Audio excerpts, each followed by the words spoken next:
Buddy Bryan Alvarez here on Wrestling Observer Live. We are here every day, Monday through Friday, noon Pacific, 3 Eastern, Sundays, 3 Pacific, 6 Eastern, Saturday mornings with Jim Valley, 10 a.m. Pacific, 1 Eastern, Sundays with Andrew Zarian, and it is Tuesday here on the show. And you know what that means?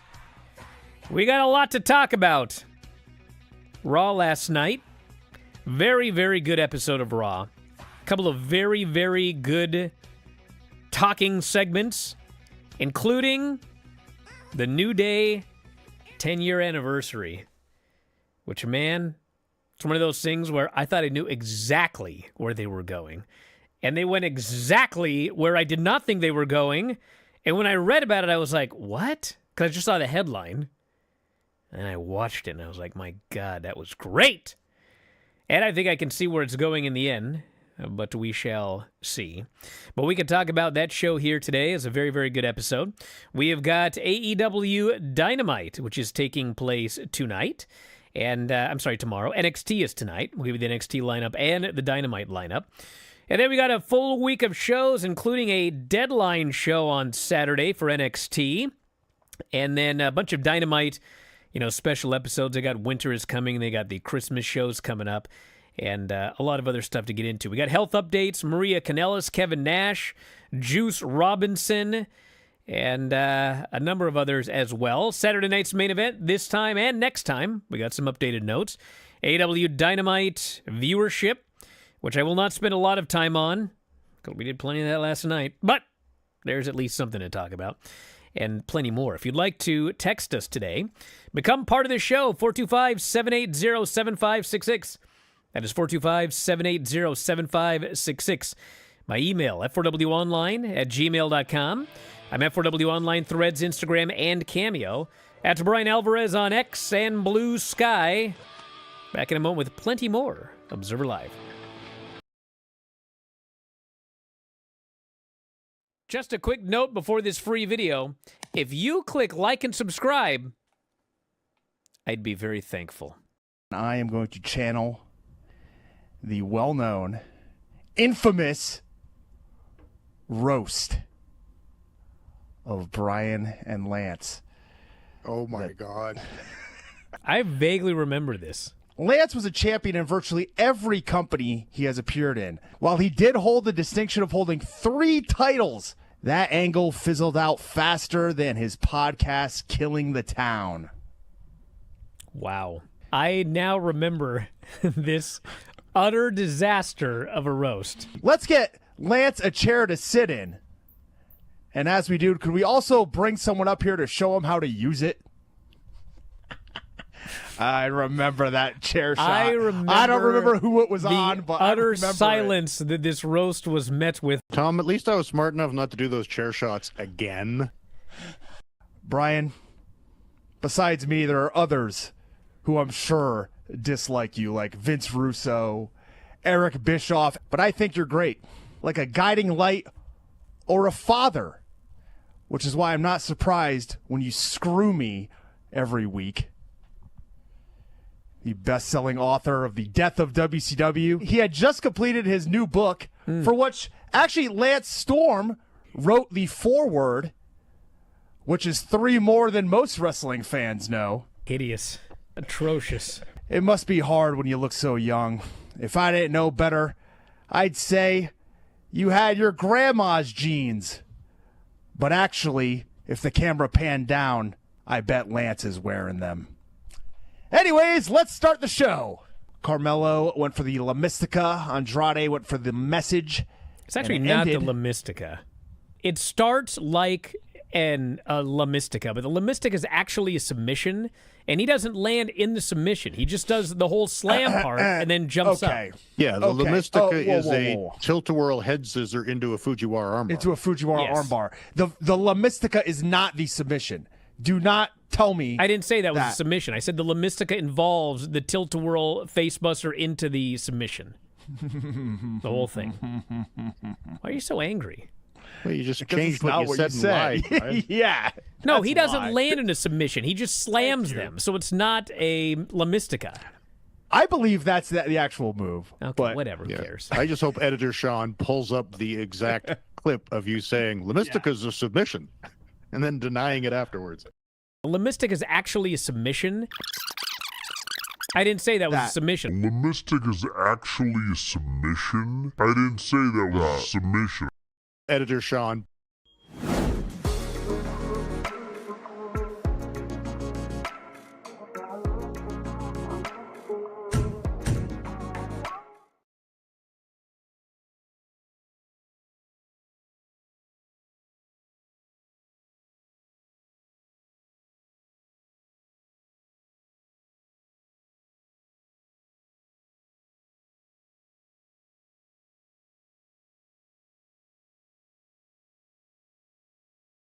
Back in the show, Bryan Alvarez here, Wrestling Observer Live. Mike Sempervive, also of WrestlingObserver.com. Ouch! What? Ouch. I opened up this Starbucks cold brew, and apparently it's my revenge for hyping up Tim Hortons yesterday because one of my mustache hairs got caught and pulled itself out there. Ow. Shouldn't be drinking that crap on the air anyway. What, coffee? What's wrong? I'm telling you, we're going to fight over coffee. That's fine. You get within 10 feet of me. God. At this point, with your advanced age, you've probably shrunk so you're shorter than me now. I'm only getting taller. Got to talk about the New Day. Mm-hmm. Did you guys watch that segment? I did. So I thought it was very obvious where it was going, because it's funny, if you watch a lot of WWE lately, it's like you know exactly where they're going like 95% of the time, which is why I was caught so completely off guard with what happened. I figured they're going to break up. 10-year anniversary. Woods turning on Kofi. Kofi's the babyface. Woods the heel. And my long term was, how long can Kofi and Woods, survive as singles? Maybe they could go a long time. I mean, they got Jey Uso and Jimmy Uso over, so it's possible. But I thought, they'll feud between now and have the big blow off at WrestleMania. And then that's like where Big E as Miss Elizabeth returns and we got our happy ending. That's what I thought was going to happen. But I watch on delay, and I saw the headline last night. New Day turns on Big E. Mm-hmm. I said, what? What? And so I watched the segment, and I thought everybody involved in this segment was fantastic. So first, Adam Pearce comes out, and he has the whole shebang set up in the ring. Calls him down to the ring.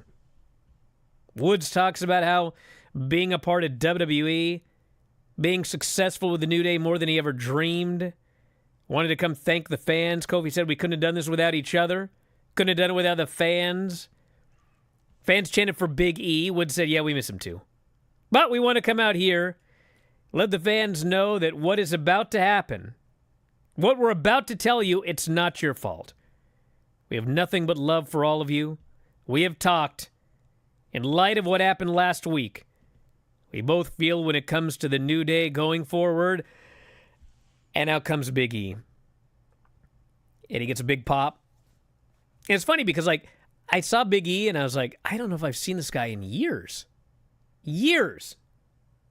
But then, that on commentary, they announced that he's on every pre-show, which I don't watch. So I guess if you're a hardcore WWE fan, you see this bloke all the time, but it's new to me. So this guy comes out. He says, to see you guys argue and bicker and say some of the most hurtful things, it troubles my soul. When we started 10 years ago, we were all we had. Kofi, you were considering retirement, and the passion beat out of you, Woods. You and I were close to getting fired. One of the worst days of my life. You two were at my bedside making sure I was good. I was in a neck brace. A few months after your daughter was born, your family came to my house. I held your daughter for the first time, Woods. I was the first guy to greet you after King of the Ring. You were crying tears of joy. What we build means a lot to a lot of people and a hell of a lot to me. So he says, until I am medically cleared, I will be out here every week. I will cheer for you. I will root for you. I'm going to be here every single week to serve as your manager. And the crowd popped. They cheered. But Woods and Kofi, their brow is furrowed. And Woods takes the mic after a long pause and says, Now you want to come back? You watched us fight for months, get to the edge of the cliff, and now you want to come back? You left us. And Big E says, I broke my neck. Kofi says, you broke your neck? So what? Everyone gasps. He says, Stone Cold broke his neck. He came back. Kurt Angle broke his neck. He came back. Edge broke his neck. He came back. And they didn't even have anybody to come back to. We were all by ourselves waiting for you, and where were you? Kofi said, as big, as strong as you are, you never even had neck surgery. You couldn't come back here a long time ago? Big E says, I was having scans, meeting with doctors. Wood says, let me tell you something, brother. I tore my Achilles off the bone. I actually had to have surgery, and 9 months later I was back because you needed me. Well, we needed you, and where were you? You chose your new life over us, your projects, your new girlfriend. Everyone gasps. Your new desk job. Do you realize the burden you've become, says Woods? All everywhere we go, all people ask us about Big E. Broken neck or not, he says, you chose you over us. Woods says, let's stop teasing these people. You're never going to be medically cleared. Since that's the case, why don't you get the hell out of this ring, get back to your desk job where you belong. We'll call you if we need you. And Big E's all devastated. And he's like, it's not going to end like this. This is not happening. Are you guys kidding me? He goes to hug Kofi. Kofi just puts his hand up. Woods won't even look at him. Fans try to chant Big E rocks, but he puts his head down and he leaves. And then Kofi and Woods look at each other and they say, it's just you and me. It's just us, bro. And they shook hands. They didn't break up, but they have turned heel. I thought these guys were fantastic. Now, this was not at all what I expected. Okay? But it worked. Fans were like, I've got people here texting me. Read this one here. Brennan says, I have to say, I'm watching the New Day segment live. It got me so emotional. My hands on my head in shock and disbelief. It ruined me. Got me so invested in the New Day now. Feel like they believe Big E may be ready for a return soon. I don't know. I don't know what the status of Big E is as far as a return. But, you know, my original thought was they would break up. I told you the whole story. Everyone's going, well, why were they going to break up? But now, like, they're back together again. Why is everything all right? Well, I think if I were booking this, which I'm not, they're back together. You know, anger and hate brought them back together again. But it's not like they're good. You know, they still have a lot of issues. So I think they're going to go on a tag team run. I think they'll probably win the tag team titles. But, you know, there's going to be an issue here and there. And eventually, they're going to implode, and they're going to break up, and they're going to feud. And then, like I originally thought this was going to happen, Big E will come back and reunite them, and we will have one last babyface run of the New Day. Maybe with Big E, maybe not. Depends on if he can get back in the ring. But that's where I think this is all going. So for the people asking, well, why are they good again? You know, they're on the same page based on Big E, but I don't think they're really good. We'll see. But I thought the segment was great. They were given a reason to unite their displeasure and anger and angst towards each other by having Big E come out there and announce, hey, guess what, guys? I know I haven't been around. I've only been on the pre-shows. I got my woman going on. I've been trying to get cleared and everything, and I know I haven't been keeping up with you, but guess what? I'm back now to be your managers, to get you back on the same page, because all that stuff you've been saying has hurt my soul. And I thought Kofi Kingston was fantastic, actually, throughout this whole thing, too. And having him be the one to go, wait a second, everything's been about Xavier. Now Kofi actually gets to get out some anger and frustration on somebody else and doing it on an innocent party. They can both be on the same page.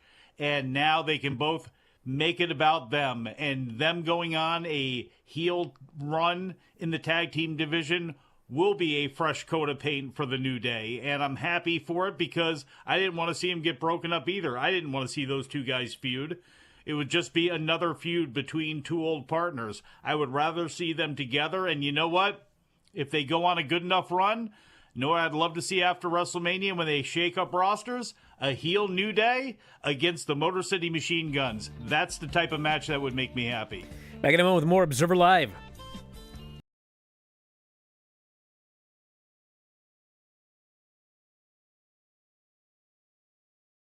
Just a quick note before this free video. If you click like and subscribe, I'd be very thankful.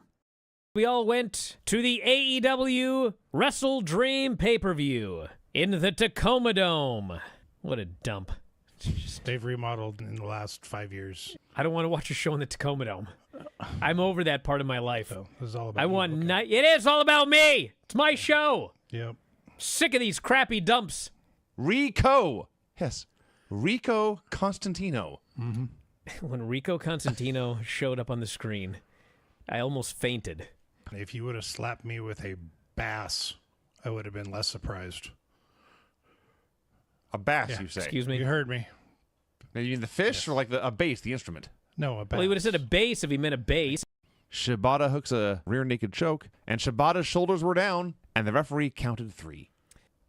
I don't care what happened in Florida in 1973. That is an Eddie Graham babyface finish when he wanted a heel to get a fluke win. The crowd hated it. Hated it. You know, people are upset that Adam Cole's back as a babyface or whatever. Why? But, dude, he's been gone for a year. So they obviously want to do Adam Cole and MJF. MJF is a heel. So obviously Adam Cole is coming back as a babyface. Yes. Will Ospreay, Takeshita, and Ricochet. My rating for this match was 1 zillion stars. I believe this may be my new favorite 3-way ever. John Moxley versus Bryan Danielson. You have Not to a say it fun in such a match. sad way. Yes! It was sad. It was a sad match. That's it. Before we even get to the post-match, the whole thing, start to finish, was sad. It was meant to bum you, the fans, out. It worked. It worked. It elicited emotions, which is what art is supposed to do. It was very much like The Undertaker and Shawn Michaels when Undertaker retired him, and like that's exactly what happened, is everyone just slowly stood up and quietly, sadly walked out of the building that night. There was one gentleman that was walking by us, and he was dripping in Bryan Danielson's merchandise. And he was wailing, and he cried, forget my language, I can't believe they punked out my favorite wrestler like a bitch. And he was so Wow. upset. And we go into that press conference. All I got to say about Don Callis is, man, I can't help but notice he's got a big mouth when he's got Takeshita right next to him, doesn't he? That was a scintillating question. And I think maybe after that, we're finally, the Bryan and Vinny show might actually just be the Bryan show. That was producer Rob level stuff right there. Need to work on your game a little bit. Okay. Next. Rob's so excited and happy now. He texted me today. So it looks like I'm feuding with Don Callis. Ha ha. That's what he texted me. That's not the way I took it at all. I looked at his wiener, and now he's mad at me. Duh.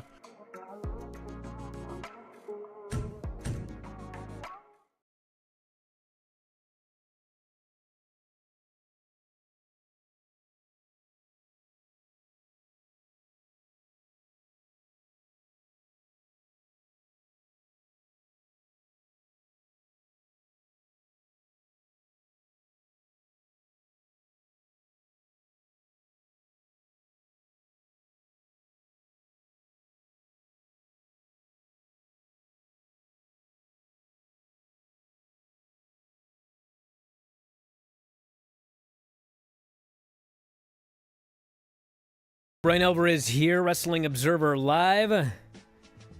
Mike Sempervive, also of WrestlingObserver.com. Dom, you knew Big E was screwed, didn't you? I did. They indirectly teased it. He did so much media in the last week, and it was genuine, heartfelt media, especially his piece in the Players Tribune, where I didn't know exactly what was going to happen, but I knew it wasn't going to be good for Big E. He was too happy, too heartfelt, too emotional about it in that piece. He was in trouble. Why isn't Dom a regular on this show? He's smarter than both of us. My God, that is a jaded man from the Vince McMahon era. No, he's not. He was right. No, not my jaded. God. Build up some happiness, some sunshine, some butterflies, some fluffy ducks. We got a Players Tribune story and all that. The first thing Dom thought of was this man is going down and going down hard on Monday Night Raw. My God. I guess the big question, Dom, is when did you figure out that Raw was in Everett?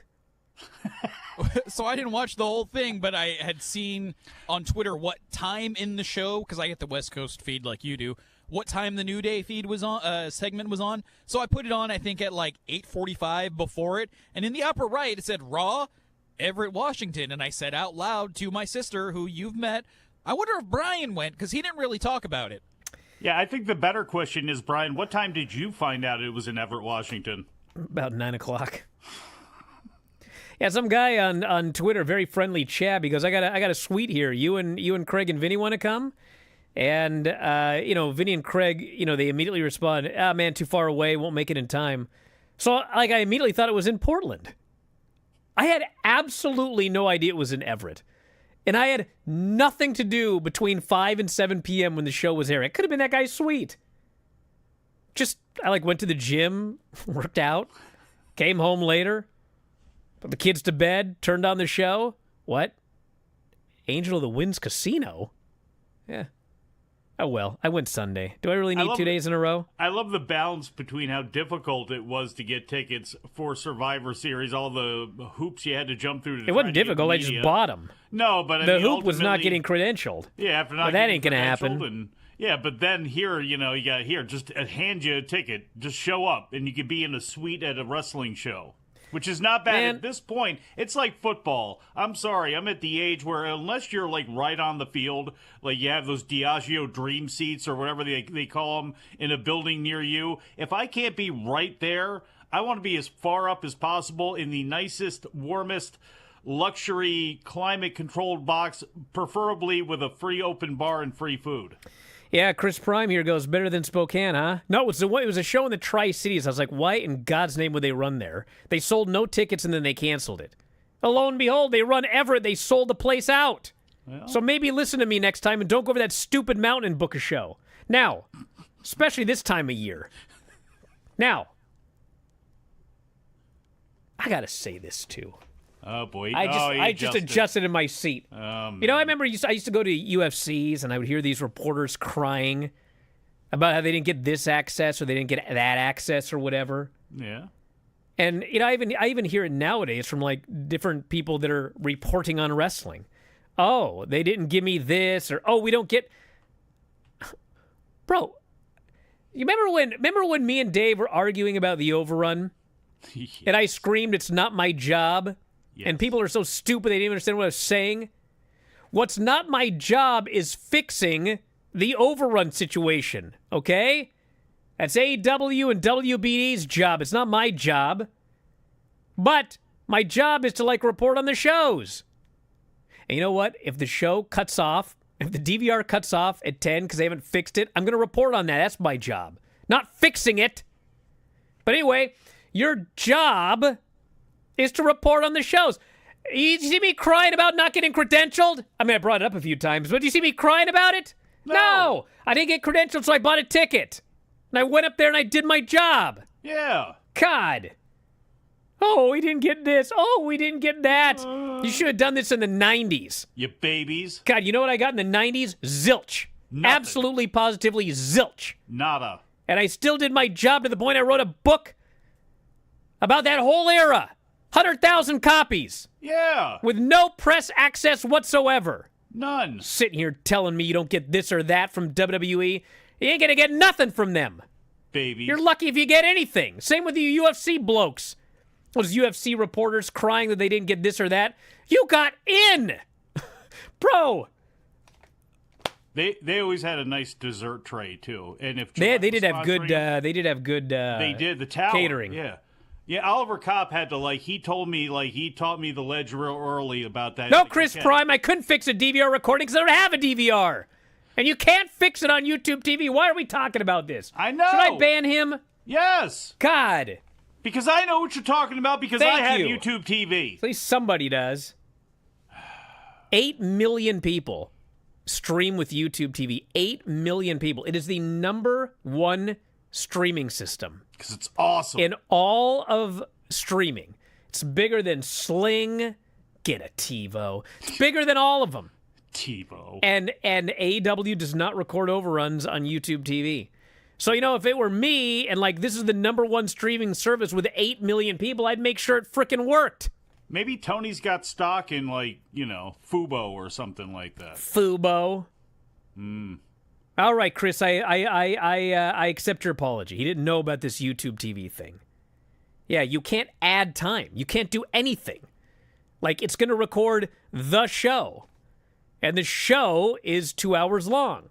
If they run long without alerting YouTube TV, we just don't get the overrun. And it happens all the time still. It's dumb. Yeah, you get it the next day. What good does that do me the next day? I already recorded with Dave. I don't want to wait till the next day. Not to mention the next day, that's your same-day viewing. It's out. Because it's not the same day anymore. And oftentimes, they may not have it's happened more than once where the DVR version is the only one you have. The video on demand, for some reason, gets delayed, and you're out of luck there. All right. Let me get some news, and then I got to calm down here. I was going to say breathe. All right, so, what the hell's on NXT tonight? Thought I had it last night, but I didn't write it down. Eric Bischoff, you knew that. Come on now. Oh, yeah, Eric Bischoff's going to be there. Hey, listen. Hey, guys, listen to me, okay? You're going to think I say this just because Eric Bischoff is like an idiot, but this is what I want you to do, okay? If you are listening to this recording, pause it, okay? Don't take my word for it. Pause it.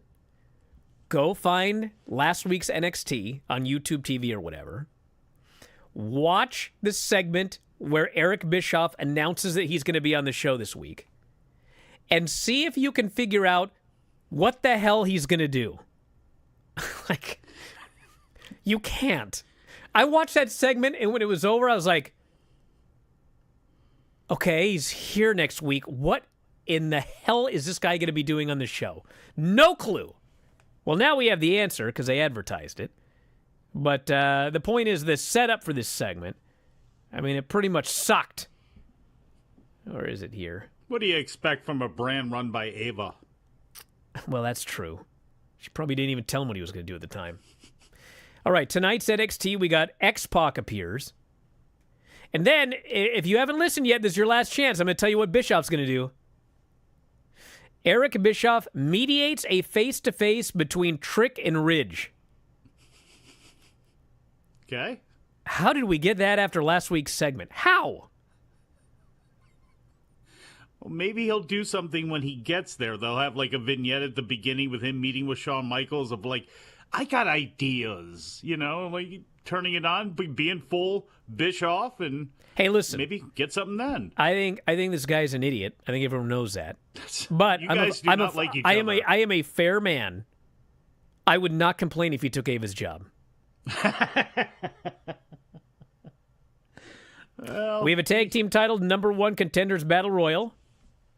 And we have Nikita Lyons versus Carmen Petrovich. Oh, my. With Ashanti the Adonis. In a steel cage high above make the ring. The decision. Oh, that's...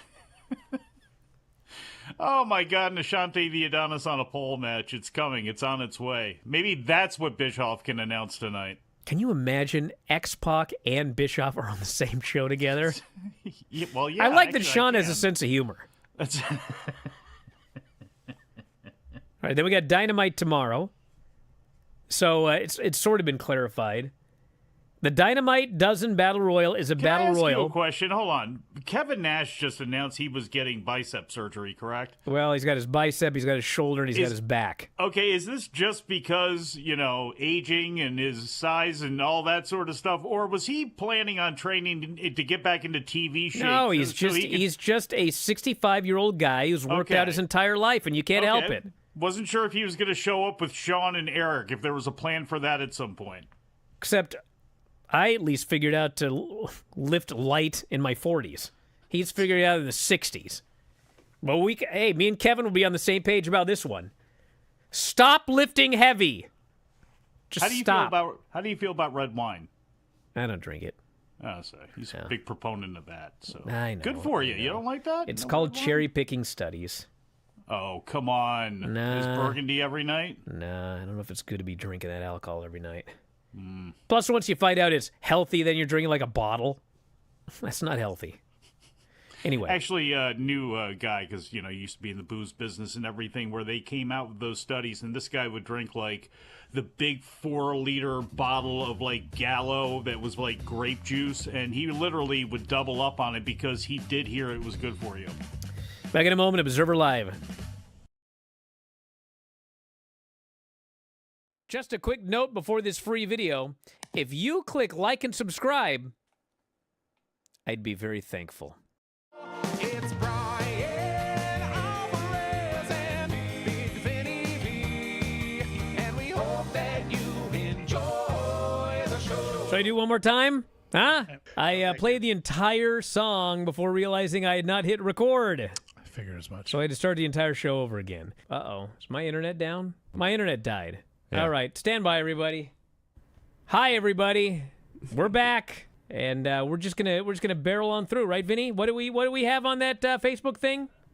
Now it says no audio. Jared, do we have audio?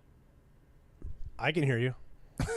Honestly, what is going on? Yeah, we just watched a movie about this. What is up with my internet? Lost everybody again. Curry says no problems with the Big Vinny V show.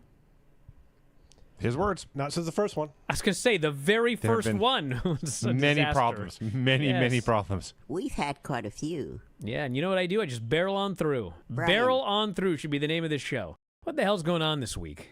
Like, every single show, something goes terribly wrong. Today, I didn't have the music set to go at first. Then I got it set to go, but I forgot to hit record.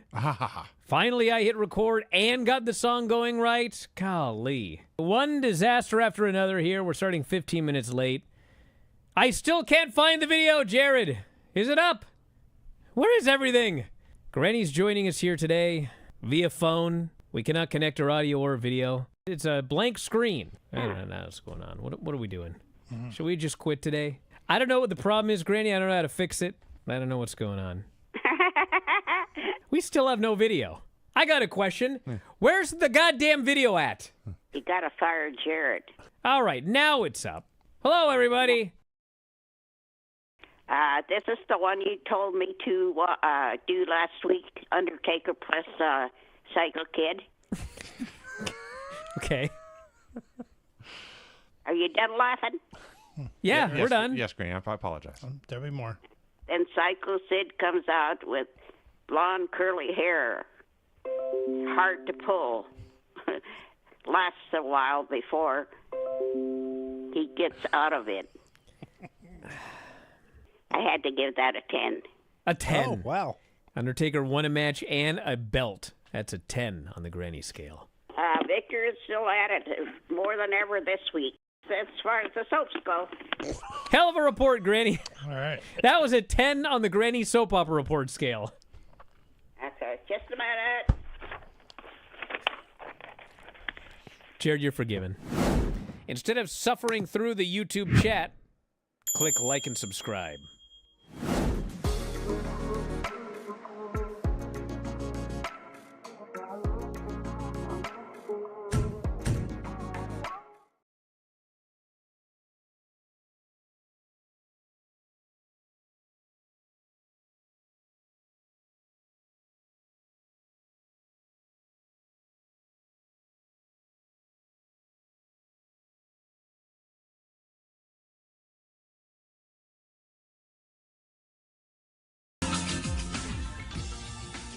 Let me get this straight.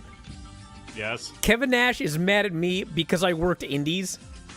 Now, this is news to me. What is this? Wasn't the whole thing always like, you cannot comment on this business if you've never been in the ring? If you've never been in the ring, you're not allowed to have an opinion. Mm-hmm. So I've actually been in the ring, and now that's also a problem? Well? You know why Nash is mad at me? Why? Because that WCW show, that Rock show? WCW? Young Rock? No, he did that, the one he just produced, the WCW show. Oh, who killed it? Who killed WCW or whatever. Yeah. He's mad because I watched it, and he said something stupid, and I said he came off like a guy who didn't understand the business at all. That's why he's mad at me, okay? But brother, Kevin, I like you. I have no problem with you. But you tried to justify the finger poke of doom. Why did you do that? Why? Bro, listen. You want to talk about an indie career? I once did a hair match with Vinny. It was one of the worst decisions of my life. It was horrible. It was just everything about it. I don't know if Nash ever had a worse match, okay? I was so depressed, I quit everything for like a whole summer. I didn't wrestle. I didn't go to the gym anymore. I fell into a depression, okay? You sure you didn't have mono? I came up with a stupid idea. It was really stupid. I did something really dumb, okay? You guys watched my last match with the Bang Bros? Kevin Nash ever work with the Bang Bros? No? Oh, well, I have. You see that whole feud and the build and the match? I thought it was a good idea. It wasn't.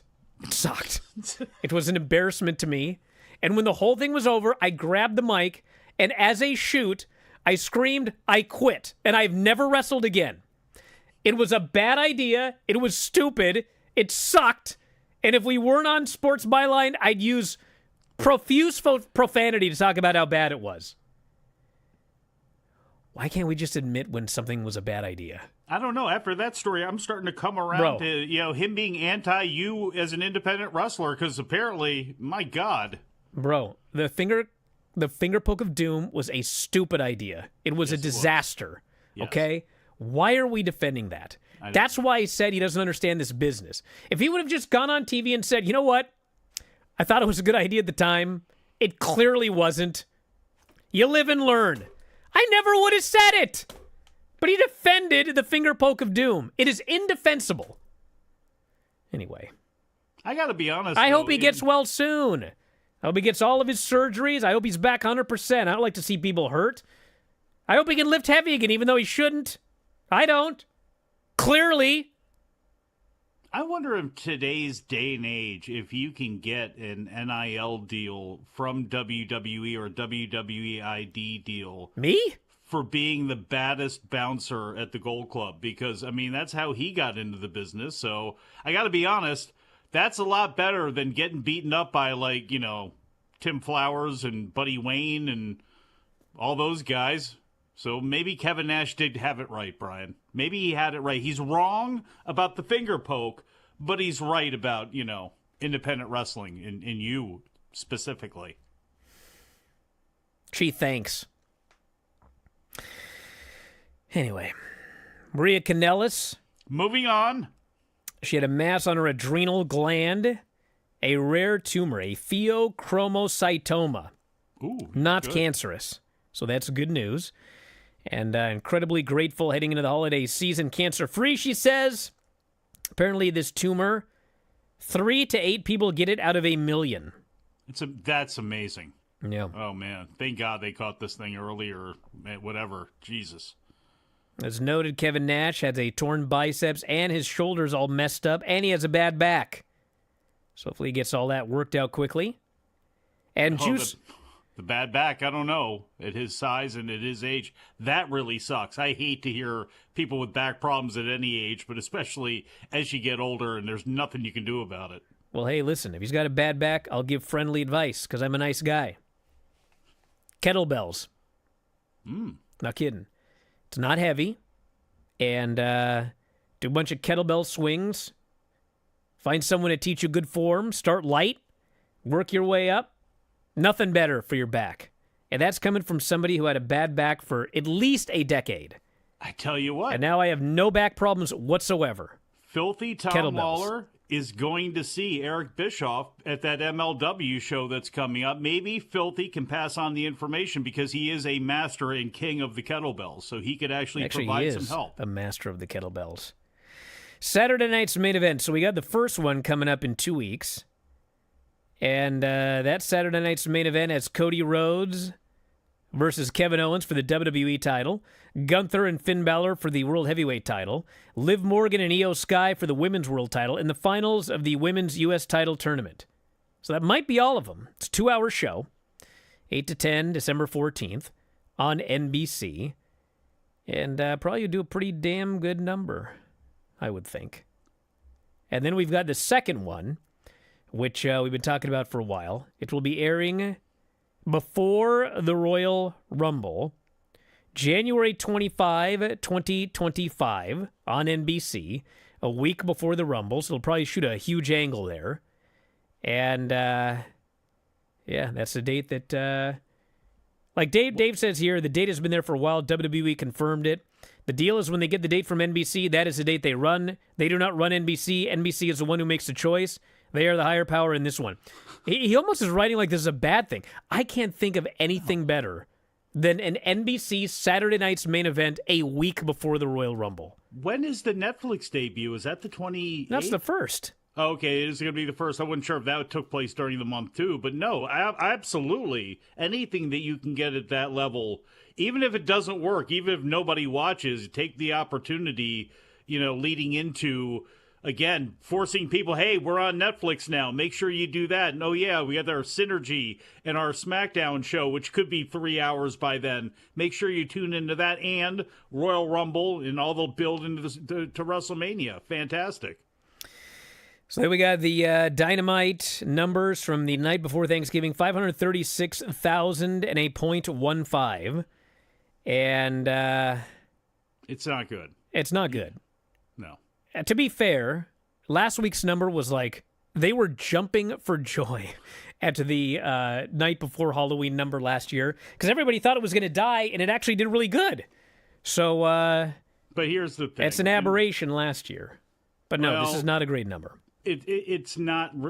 The problem is when you look back at every year, and they were in 800,000s and in the 750s. The bottom line is you couldn't even get 600. And I know all the holiday stuff, all of that is valid as to why the number took a hit. But you're just not hot. I mean, you can throw a lot of excuses around. You're not hot, and there's not a lot of interest in what's going on coming off a pay-per-view. Unfortunately, that's as simple as it is. People can say, well, there was this, there was that, there was the other. No, it's pretty much as simple as that because, again, when you're looking 2-3 years ago when it was 850,000 and now you're at that, I mean, it's just that simple. You can make all the excuses you want, but they just don't hold up. People aren't interested. Doesn't mean that they can't ever come back again, but they're just not interested in what you're serving them up right now. All righty. CM Punk, Sammy, Jey Uso opened up Raw, and that led to a segment with Sammy, Seth Rollins, and CM Punk. And I thought all three of these guys were fantastic in this segment. It looks like Seth is on his way to turning heel. And keep in mind, he basically had turned heel, but they gave him that song, and everybody started singing the song. So they ended up doing a babyface turn as a result of that. But I think that Seth is probably going to be going heel again. Punk, I don't know. He could be turning heel as well. Sammy is not. And I'm talking long-term with CM Punk, because I think if they do Punk and Roman Reigns at Mania, the idea is going to be that Punk is the heel and Roman is the babyface. And, if you've been, forget WWE, let's go back to when Punk debuted in AEW, made his big return. If you remember the interviews that guy did early on when he returned to AEW, I mean, without saying it, he made it very clear he could not wait to turn heel. And it actually never happened. And then what happened. Now he's here. Obviously, when he first shows up, he's going to be over. But I wouldn't be surprised to see a Punk heel turn at some point, and maybe Seth as well. But they main evented the show with Sammy and Seth. And there was a segment later on the show where Jey Uso got attacked by a mystery person. Sammy thought it must be Seth. They go to have the match. Sammy is like, he's so mad he grabs a chair, he's going to kill Seth. Seth is pleading, it wasn't me, I had nothing to do with it. Why don't you ask Punk? And Sammy thinks about it for a while, and then he throws the chair out of the ring, and Seth immediately rolls him up and pins him. And then Seth says, it wasn't me, use your head, think. And so he leaves, and then Drew McIntyre shows up and attacks Sammy. So we got Drew and Jay and Drew and Sammy, both upcoming. And then Punk and Seth probably in the short term, and Punk and Roman is clearly the long term. Absolute embarrassment of riches. They got a lot of stuff coming up. You didn't even mention, and you will, Gunther and Finn Balor. When you throw all the other names they have into it in the mix right now on both brands, they got a lot that they can play with. And if you talk about, well, you're going to turn Punk and Seth, well, who's going to turn babyface? Gunther. Yeah. Gunther is turning sooner rather than later. The early clues were, they've been slowly planting seeds for a while. But, the big one was at the pay-per-view where Finn interfered, and Gunther was furious that he interfered, and so he beat him up, and that led to the finish. And so Finn confronts Gunther. He says, you faced Damian twice, you beat him twice, and you beat him twice because of me. And Gunther's upset, and he says, I didn't want your help. I had a really rough time leading up to the Survivor Series, and what I needed was to win that match on my own for myself, and you took that away from me. And so he turns to Dom and he says, you know what?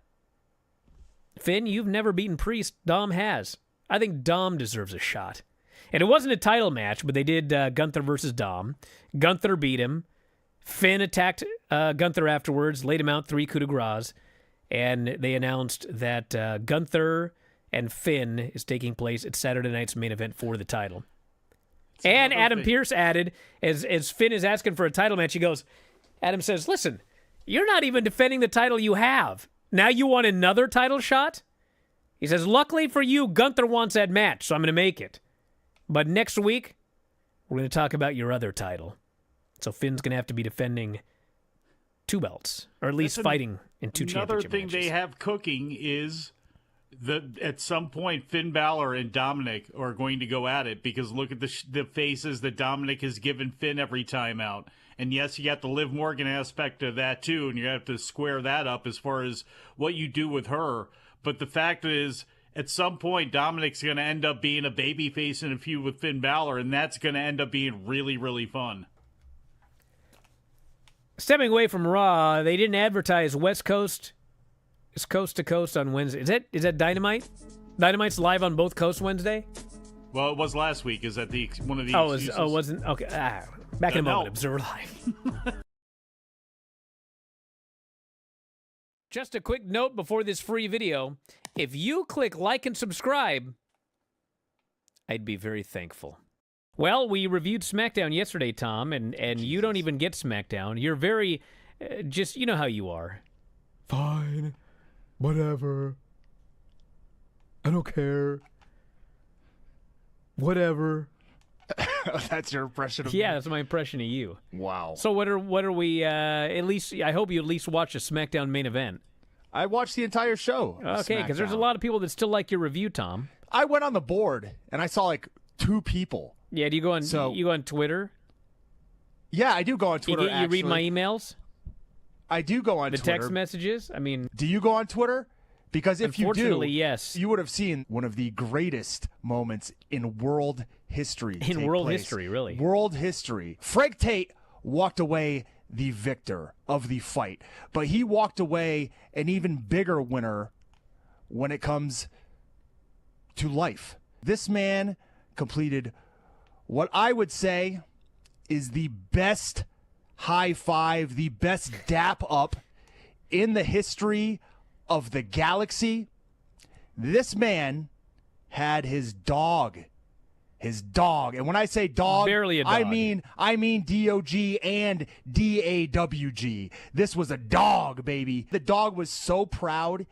You can see just the elation in that dog's face. He threw that paw up. He let it hang for a few moments, and then he brought it down for the dap. Tom's not even doing this justice. Everyone has seen a dog, Listen. like you put your hand out and the dog puts his paw up to shake hands. This freaking dog goes, ah, hapa! Like, what? That was more than a high five. I don't even know what you would even term that. He dunked. He dunked that man. 30 million views on this clip. And that is about 1/10 of what it should have. So if you haven't seen it, you deserve it. Treat yourself. Go to my Twitter. Watch Frank Tate high five his dog. No, he did not high five his dog. The dog high fived him. His dog high fived him. Yes. He just wanted just boom. And this dog was like, no way, brother. You knock that man out. I'm going to give you a big-time dunking high five from way up high. You know, you go high five, up high, down low, too slow. This was an up high. Guy should have pulled his hand away. It's the best thing you've ever seen. Man, too slow, Joe. Yeah, it was pretty good. Not going to lie. I liked it.